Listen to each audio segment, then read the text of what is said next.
नमस्कार दोस्तों, आपके अपने चैनल हमारे संस्कार में आपका बहुत बहुत स्वागत है। आज हम आपके लिए लेकर आए हैं फाल्गुन मास कथा अध्याय 4। लेकिन उससे पहले अगर आप हमारे चैनल पर नए हैं और अभी तक चैनल को सब्सक्राइब नहीं किया है तो आप सभी से करबद्ध निवेदन है, प्लीज़ हमारे चैनल को सब्सक्राइब करें, वीडियो को लाइक करें, ज़्यादा से ज़्यादा शेयर करें ताकि इन कथाओं के श्रवण का लाभ और लोगों को भी मिल सके। बेल आइकन को दबाना ना भूलें ताकि हमारी आगे आने वाली हर वीडियो की जानकारी आपको नोटिफिकेशन के जरिए मिल जाया करे। कमेंट्स बॉक्स में जय श्री कृष्ण हर हर महादेव लिखना ना भूलें। परमपिता परमेश्वर की कृपा आप सभी पर हमेशा बनी रहे। आपका यह छोटा सा प्रयास, जिसमें कि आपको बहुत कम समय लगता है, हमारी काफ़ी बड़ी मदद करता है। फाल्गुन मास के महात्म्य का वृतांत सुनाने से पहले हम आपको सुनाने जा रहे हैं भगवान शिव की एक बहुत ही मन को मोहने वाली कथा। बहुत समय पहले की बात है। उपमन्यु नाम के एक बहुत बड़े ऋषि हुए थे और वे व्रत उपवास में काफ़ी लीन रहा करते थे और भगवान की भक्ति से बहुत प्रेम करते थे। आलम यह था कि दिन रात भगवान की भक्ति किया करते थे और अपने प्रेम के प्रसून यानी के पुष्प भगवान शिव के चरणों में अर्पित करते थे। ना उन्हें खाने की सुध रहा करती और ना ही विश्राम करने की। भोजन के नाम पर वे वृक्षों से गिरे हुए फल ही सेवन किया करते थे। धरती उनकी शैया थी और अंबर यानी आकाश ही उनके लिए छाया के समान था। एक बार की बात है, ऋषि उपमन्यु परिभ्रमण के लिए निकले और वे घूमते घूमते समुद्र के किनारे चले गए। समुद्र में ऊंची ऊंची लहरें उठ रही थी और उनसे होने वाला जो गर्जन था वो बहुत ही भयंकर था। उपमन्यु को वे लहरें प्रकृति के कोमल हाथों के समान महसूस हो रही थी और वह गर्जना मधुर संगीत के समान लग रहा था। तब उन्होंने सोचा कि यह जगह तो बड़ी ही मनोरम और पवित्र है, बस मुझे यही तप करना चाहिए। यह सोचकर ऋषि उपमन्यु ने समुद्र के तट पर बालू को कणों के ऊपर आसन बिछाकर बैठ गए और भगवान शिव के ध्यान में मग्न हो गए। कई वर्षों तक ऋषि उपमन्यु इसी तरह से तपस्या करते रहे। उनके इस अखंड तप को देखकर देवराज इंद्र बेचैन हो उठे। उन्होंने सोचा कि कहीं ऐसा ना हो कि उपमन्यु अपने तप के बल से स्वर्ग पर ही अपना अधिकार जमा लें। अब देवराज इंद्र के मन में ईर्ष्या जाग उठी। वे ऋषि उपमन्यु के तप को डिगाने के लिए कुबेर देवता को साथ लेकर चल पड़े। अब दोनों विचित्र वेश धारण करके समुद्र तट से कुछ दूरी पर ही थे कि उन्हें दो और मनुष्य दिखाई पड़े जो एकदम उन्हीं के समान वेशधारी थे। वे मन ही मन सोचने लगे कि यह दोनों कौन है और कहाँ जा रहे हैं। तभी देवराज इंद्र के कानों में डमरू की ध्वनि सुनाई पड़ी। उन्होंने डमरू की ध्वनि को सुनकर सोचा कि अवश्य ये तो शिव जी की ही माया है। स्वयं भगवान शिव ही इन दोनों मनुष्यों के रूप में यहाँ प्रकट हुए हैं और यह ऋषि उपमन्यु की दृढ़ता की परीक्षा लेना चाहते हैं।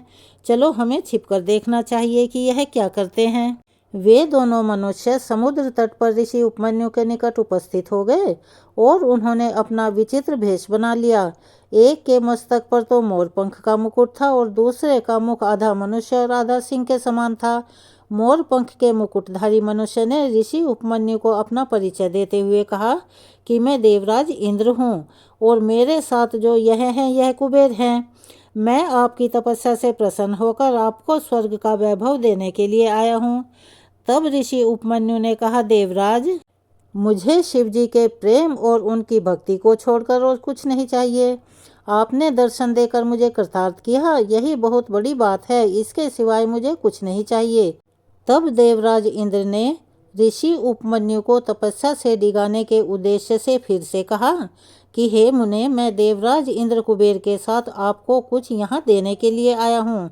आप राज्य, वैभव, महल, जो भी आपका मन करे चाहे मांग लीजिए। मेरे लिए आपको कुछ भी अदेय नहीं है।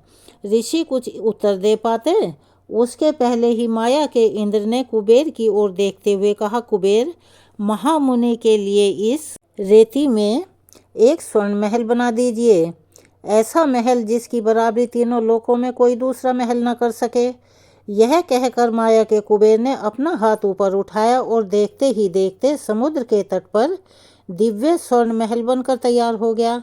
ऐसा महल जो सभी प्रकार के सुखों और वैभव से परिपूर्ण था। माया के इंद्र ने ऋषि उपमन्यु की ओर देखा और देखते हुए कहा, महामुनि, यह स्वर्ण महल आपके लिए है। बालू के कणों से उठकर आप महल में निवास कीजिए और सभी प्रकार के सुखों का उपभोग कीजिए। लेकिन ऋषि उपमन्यु ने कहा, देवराज, मैं आपकी कृपा से कृतज्ञ हो गया हूँ, पर मुझे शिव जी के प्रेम को छोड़कर और किसी भी चीज़ की लालसा नहीं है। मेरे लिए बालू के यह कर्णी कोमल शैया के समान है, धरती मेरा बिछौना है और यह आकाश मेरा घर है। यह सुनकर माया के इंद्र की भौं टेढ़ी हो गई। उन्होंने सोचा, मेरे दिए हुए इस वैभव को यह ऋषि भला कैसे नकार सकता है। तो वह क्रोध भरे स्वर में कहने लगे, महामुनि, आप मेरा अपमान कर रहे हो। मैं स्वर्ग का अधिपति हूँ और आपके शिव हैं शमशान के वासी। मेरे पास जो स्वर्ग का वैभव है, जबकि आपके नंग धड़ंग शिव के पास तो कुछ भी नहीं है। आप मेरे दिए हुए वैभव को स्वीकार करें, नहीं तो मैं वज्र से आपका मस्तक काट कर फेंक दूंगा। ऐसा कहकर मायावी इंद्र ने अपने हाथ ऊपर उठाए और एक चमचमाता हुआ वज्र उनके हाथ में आ गया। लेकिन ऋषि उपमन्यु बिल्कुल भी विचलित नहीं हुए, भयभीत नहीं हुए और दृढ़तापूर्वक बोले, देवराज, मैं सब कुछ सुन सकता हूँ, पर अपने आराध्य देव की निंदा मैं नहीं सुन सकता। आपको अपने वज्र का अभिमान है तो मुझे भी शिव जी के प्रेम का बल का। मैं अभी प्रेम की शक्ति से आपके वज्र को खंड खंड किए देता हूँ। ऐसा कहकर ऋषि उपमन्यु ने कमंडल का जल हाथ में ले लिया और वे भगवान शिव के ध्यान में डूबकर हाथ का जल वज्र पर फेंकना ही चाहते थे कि भगवान शिव अपने वास्तविक रूप में वहां प्रकट हो गए और उन्होंने कहा, बस कीजिए महामुनि, बस कीजिए। मैं तो आपके प्रेम पर मुग्ध हो गया था।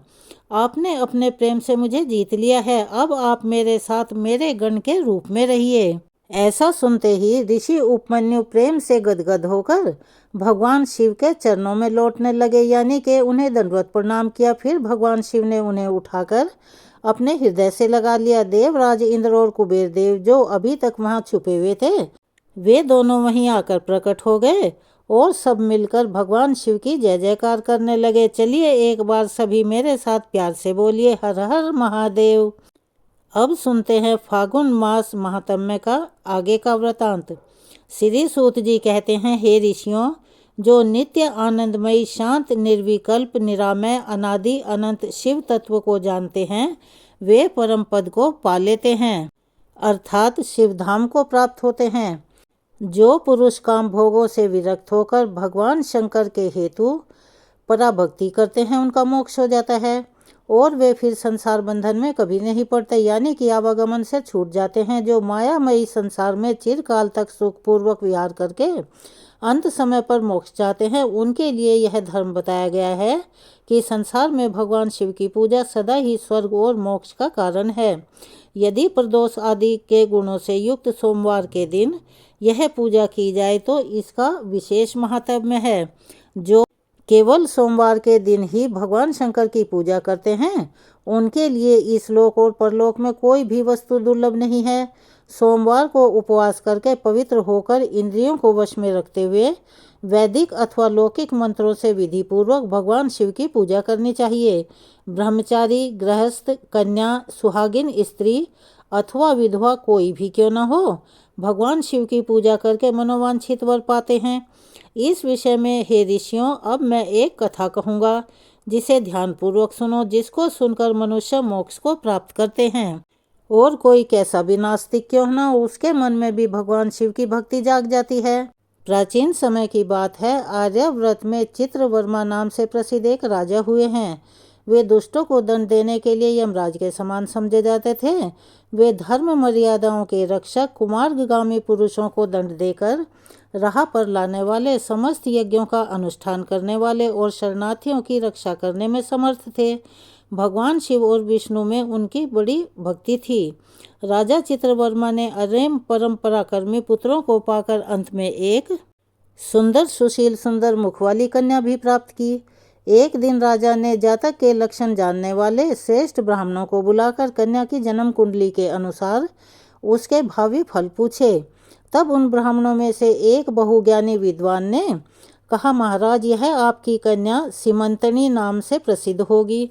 यह भगवती उमा की तरह मांगल्यमयी, दमयंती की तरह परम सुंदरी, सरस्वती जी के समान सभी कलाओं को जानने वाली तथा लक्ष्मी जी की तरह अत्यंत सद्गुणों से सुशोभित होगी।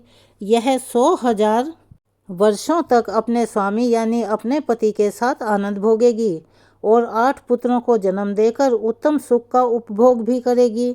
इसके बाद दूसरे ब्राह्मण ने कहा कि महाराज, यह कन्या 14वें वर्ष में विधवा हो जाएगी। यह वज्राघात के समान दारुण वचन सुनकर राजा 2 घड़ी तक तो चिंता में डूब गए। उसके बाद राजा ने सभी ब्राह्मणों को विदा करके कहा कि सब कुछ भाग्य के अनुसार ही होता है, ऐसा समझकर चिंता करनी छोड़ दी। श्रीमंतनी अर्थात राजा की कन्या अब धीरे धीरे सयानी होने लगी और अपनी सखी के मुख से भावी वैधव्य की बात सुनकर उसे 14 वर्ष के बाद जल्दी ही विधवा होने का दुर्भाग्य भी झेलना पड़ेगा। यह बात सुनकर उसे बड़ा दुख हुआ। उसने चिंता में मगन होकर याज्ञवल्क्य की मुनि की पत्नी मैत्रेयी से पूछा, माताजी, मैं आपके चरणों की शरण में आई हूँ, मुझे सौभाग्य बढ़ाने वाले सत्कर्म का उपदेश कीजिए। इस प्रकार शरण में आई हुई राजकन्या से पतिव्रता मैत्रेयी कहने लगी, सुंदरी, तू शिव सहित पार्वती जी की शरण में जा और सोमवार को एकाग्रचित होकर स्नान आदि से निवृत्त होकर स्वच्छ वस्त्र धारण करके व्रत रख और शिव और पार्वती का पूजन कर। सोमवार के दिन शिव और पार्वती की आराधना करती रहना। इससे बड़ी भारी आपत्ति पड़ने पर भी उससे मुक्त अवश्य ही हो जाएगी। घोर से घोर और भयंकर महाक्लेश में पड़कर भी शिव पूजा कभी मत छोड़ना। उसके प्रभाव से महान भय से तुम अवश्य ही पार हो जाओगी। इस प्रकार श्रीमंतनी को आश्वासन देकर पतिव्रता मैत्रेयी आश्रम को चली गई। राजकुमारी ने उनके कहे अनुसार भगवान शिव का पूजन प्रारंभ कर दिया। निषद देश में नल की पत्नी दमयंती के गर्भ से इंद्रसेन नाम का पुत्र उत्पन्न हुआ था। राजा इंद्रसेन के पुत्र चित्रांगद हुए। राजा चित्रवर्मा ने राजकुमार चित्रांगद को बुलाकर गुरुजनों की आज्ञा से उन्हीं के साथ अपनी पुत्री श्रीमंतनी का विवाह कर दिया। उस विवाह में बड़ा भारी उत्सव हुआ था। विवाह के पश्चात चित्रांगद कुछ समय तक तो ससुराल में ही रहे। फिर एक दिन राजकुमार यमुना के पार जाने के लिए अपने कुछ मित्रों के साथ एक नाव पर सवार हो गए। लेकिन यह क्या, भाग्यवश वह नाव यमुना के भंवर में यानी कि यमुना के बीच में मल्लाह के सहित डूब गई। यमुना जी के दोनों तटों पर बड़ा भारी हाहाकार मच गया। इस दुर्घटना को देखने वाले समस्त सैनिकों के विलाप से उस समय सारा आकाशमंडल गूंज उठा। डूबने वालों में कुछ तो मर गए और कुछ ग्रहों के अर्थात मगरमच्छों के पेट में चले गए यानी कि उनके शिकार हो गए और राजकुमार आदि कुछ लोग उस महाजल में अदृश्य हो गए। यह समाचार सुनकर राजा चित्रवर्मा बड़े व्याकुल हुए और यमुना जी के किनारे आकर मूर्छित होकर गिर पड़े। श्रीमंतनी ने भी जब यह समाचार सुना तो वह भी अचेत होकर धरती पर गिर पड़ी। राजा इंद्रसेन भी अपने पुत्र के डूबने का समाचार पाकर अपनी रानियों सहित बहुत दुखी हुए और सुध बुध खोकर वह भी धरती पर गिर पड़े। और बड़े बूढ़ों के समझाने पर राजा चित्रवर्मा धीरे धीरे अपने नगर में आए और उन्होंने अपनी पुत्री को धीरज बंधाया। राजा चित्रवर्मा ने जल में डूबे हुए अपने दामाद का औषधि कृत्य वहां आए हुए उनके बंधु बांधवों से करवाया। पतिव्रता श्रीमंतनी ने चिता में बैठकर फिर पतिलोक में जाने का निश्चय किया, किंतु उसके पिता ने स्नेहवश उसे रोक दिया। तब वह विधवा जीवन बिताने लगी। मुनि पत्नी मैत्रेयी ने जिस शुभ सोमवार का व्रत का उसे उपदेश दिया था उसे सदाचार परायण श्रीमंतनी ने विधवा होने पर भी नहीं छोड़ा।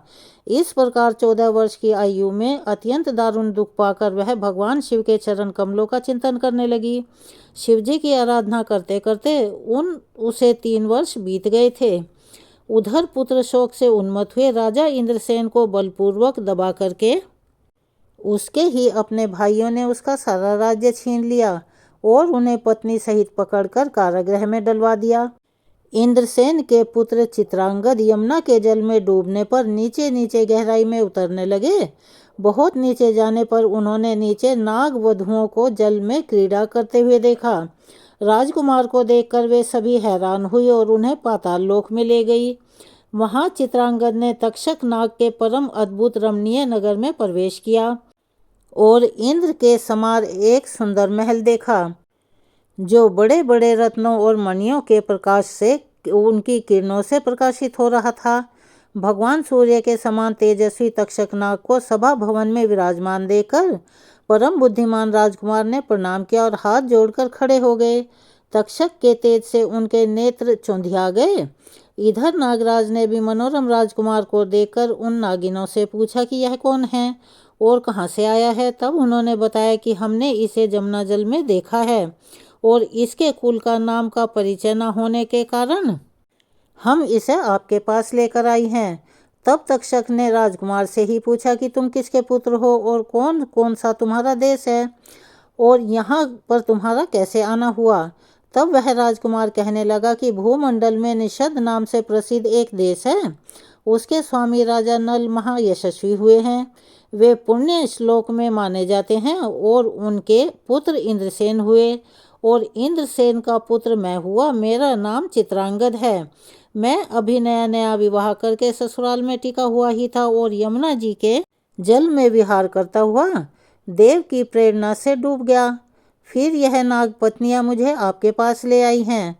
पूर्व जन्मों के अर्जित किए हुए पुण्य के प्रभाव से ही मैंने यहाँ आपके चरणारविंद के दर्शन किए हैं। आज मैं धन्य हूँ। मेरे माता पिता धन्य हो गए क्योंकि आपने दया करके मेरी ओर देखा और मुझसे वार्तालाप किया।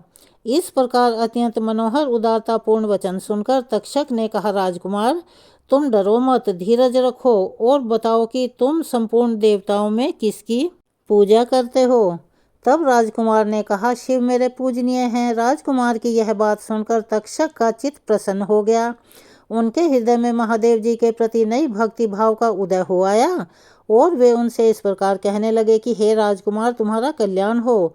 मैं तुम पर बहुत प्रसन्न हूँ क्योंकि तुम बालक होकर भी सर्वोत्कृष्ट परात्पर शिव तत्व को जानते हो। देखो यह रत्नमयी लोक है। यह मनोहर नेत्रों वाली युवतियाँ हैं। यह मनोवांछित कामना पूर्ण करने वाले कल्पवृक्ष हैं और यह अमृत रूपी जल से भरी हुई बावलियाँ हैं। यहाँ मृत्यु का घोर भय नहीं है। बुढ़ापा और रोग यहाँ किसी को पीड़ा नहीं देता। तुम जब तक इच्छा हो यहाँ ठहरो और यथा योग्य सुख भोगो, उनका उपभोग करो। नागराज के ऐसा कहने पर राजकुमार हाथ जोड़कर बोले कि नागराज मैंने समय पर विवाह किया है। मेरी पत्नी उत्तम व्रत का पालन करने वाली और शिव पूजा परायण है और मैं अपने माता पिता का इकलौता पुत्र हूँ। वे सब लोग इस समय मुझे मरा हुआ मानकर महान शोक से घिर गए होंगे। अतः मुझे किसी भी प्रकार यहाँ अधिक समय तक नहीं ठहरना चाहिए। आपसे मेरा अनुरोध है कि आप कृपया करके मुझे उसी मनुष्यलोक में पुनः पहुँचा दें।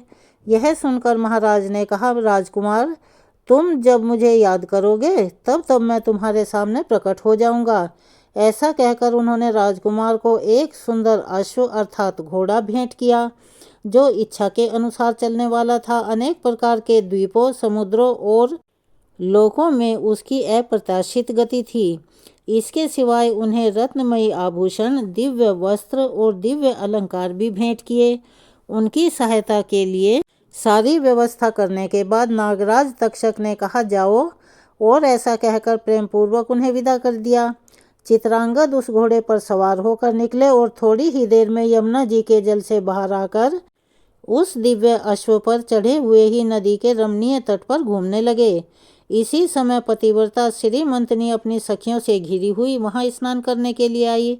उसने यमुना जी के तट पर मनुष्य रूपधारी नाग कुमार के साथ भ्रमण करते हुए राजकुमार चित्रांगद को देखा और दिव्य अश्व पर आरूढ़ हुए अपूर्व आकार वाले उन राजकुमार को देखकर वह उन्हीं की ओर दृष्टि लगाई खड़ी हो गई। उसे देखकर चित्रांगद ने भी मन ही मन विचार किया कि लगता है इसे मैंने पहले भी कहीं देखा है। इसके बाद तो वह घोड़े से उतरकर नदी के किनारे बैठे और उस सुंदरी को बुलाकर उसको पास बिठाकर पूछा कि तुम कौन हो, किसकी स्त्री और किसकी कन्या हो। श्रीमंतनी लज्जावश स्वयं कुछ भी नहीं कह सकी। तब उसकी सखियों ने सारी बात बताई कि इसका नाम श्रीमंतनी है और यह निषद राजा इंद्रसेन की पुत्रवधू चित्रांगद की रानी तथा महाराज चित्रवर्मा की पुत्री है। दुर्भाग्यवश इसके पति इस महाजल में डूब गए हैं, जिसके वैधव्य का दुख प्राप्त करके यह बाला शोक में सूखती जा रही है। अत्यंत प्रबल शोक में ही इसने 3 वर्ष बिता दिए और आज सोमवार है, इसीलिए यहाँ यमुना जी में स्नान करने के लिए आई हुई है। इसके ससुर का राज्य भी शत्रुओं ने छीन लिया है, बलपूर्वक उस पर अधिकार जमा लिया है और वे महाराज अपनी पत्नी के साथ उसकी कैद में हैं। इतना सब कुछ होने पर भी यह निर्मल अंतःकरण वाली सदाचारी परायण राजकुमारी प्रति सोमवार को अत्यंत भक्ति भाव के साथ पार्वती जी सहित महादेव जी की पूजा करती है। उत्तम व्रत का पालन करने वाली श्रीमंतनी ने अपनी सखी के मुख से सब बातें कहलवाते हुए भी राजकुमार से पूछा कि आप कौन हैं? आपके पार्श्ववर्तीय दोनों पुरुष कौन हैं? आपने मेरे वृतांत को एक स्नेही की तरह क्यों पूछा है?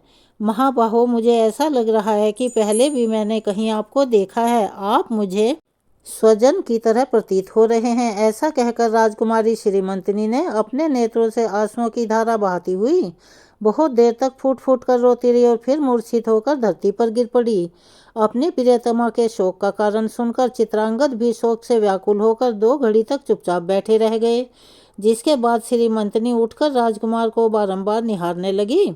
उसने पहले देखे हुए अंग चिन्हों, स्वर आदि लक्षणों, अवस्था के प्रमाण तथा रूप रंग आदि की परीक्षा करके यह निश्चय किया कि यह तो अवश्य ही मेरे पति ही हैं, क्योंकि मेरा हृदय प्रेम से अधीर होकर इन्हीं में अनुरक्त हुआ है।